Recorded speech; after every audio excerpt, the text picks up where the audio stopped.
The golden age of the airport lounge as a simple, guaranteed perk for the frequent flyer is officially a memory.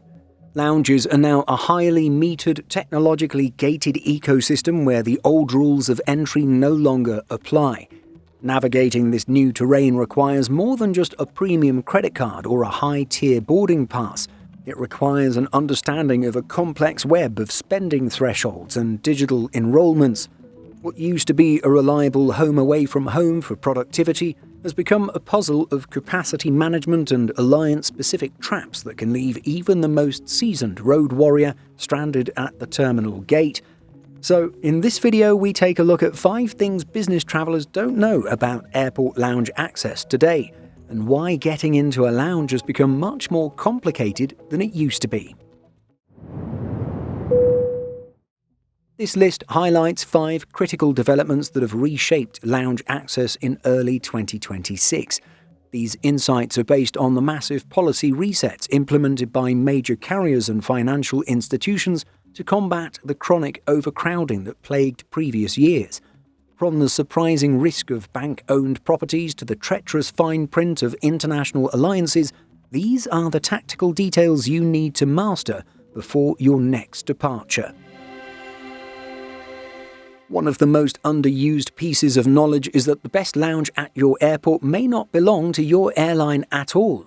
Credit card issuers have built a competing network of premium lounges that are often less crowded and, in many cases, better appointed than the legacy airline clubs next door.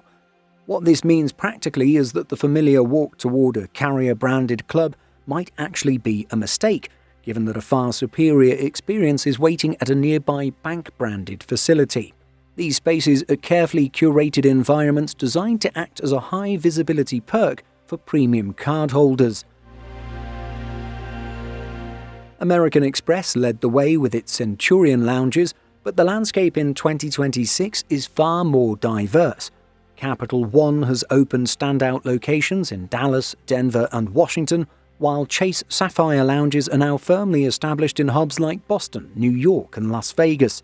These lounges often feature artisanal food, locally inspired cocktail menus, and sophisticated aesthetics that rival the best international first-class lounges.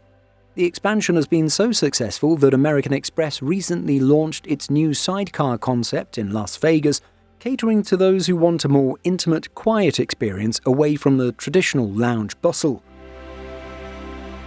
Choosing these lounges over airline-operated clubs is often a strategic win for productivity. Access is limited to specific premium cardholders and often requires higher spending tiers, and so these lounges frequently avoid the extreme overcrowding seen in mass-market airline clubs. Furthermore, their global footprint is expanding rapidly, with networks like the Amex Global Lounge Collection now spanning more than 1,550 lounges across 140 countries.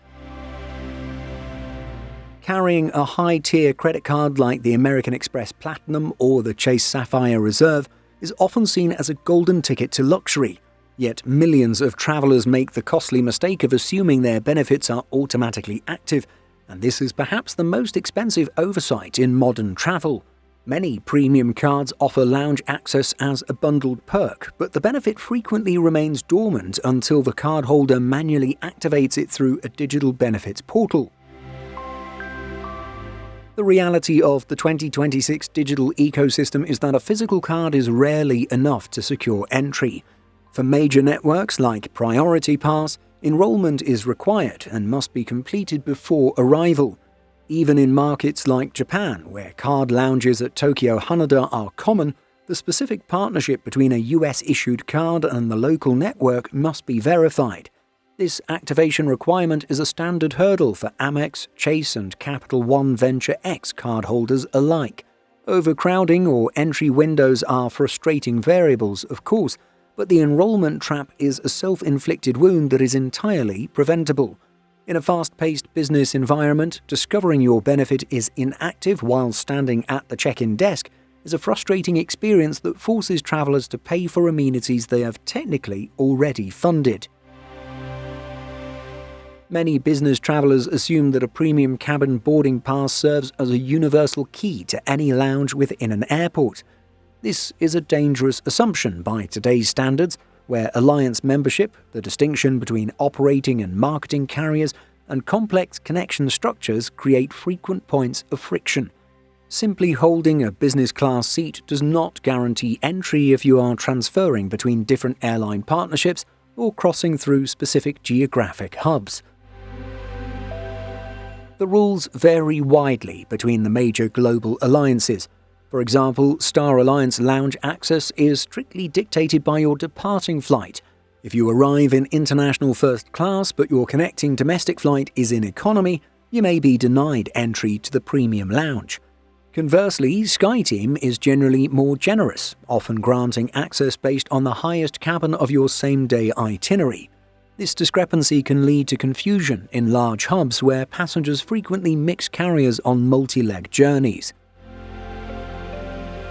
Unlike a simple enrollment issue, alliance traps require a deep understanding of airline contracts and regional exceptions. For the US traveler, domestic travel on United Airlines is a particular trap, as domestic business class passengers often do not receive access to United Club lounges unless they have specific elite status or an international connection. Mastering these nuances is essential for avoiding the disappointment of being turned away after a long-haul flight. Having every qualifying credential in order does not guarantee entry to lounges under the current rules. Overcrowding has become so severe that lounges now actively manage capacity by turning travelers away, even when their access is valid. This move is largely driven by a surge in eligible visitors across major hubs, forcing lounges to prioritize their most frequent flyers. Delta Airlines has even built tools to manage this through its Fly Delta app, which allows passengers to monitor real-time crowd levels. The airline now notifies users if a lounge is no longer admitting guests and has added dedicated entry lanes for Diamond Medallion and Delta 360 members. This ensures that top-tier elites have a path forward even during peak hours. What makes this stand out is that it disrupts the traditional pre-flight routine for the business traveler substantially. The strict 3-hour entry window means you can no longer arrive early to use the lounge as a temporary office. Failing to account for these timing restrictions can result in being stranded in the terminal for hours despite having valid credentials.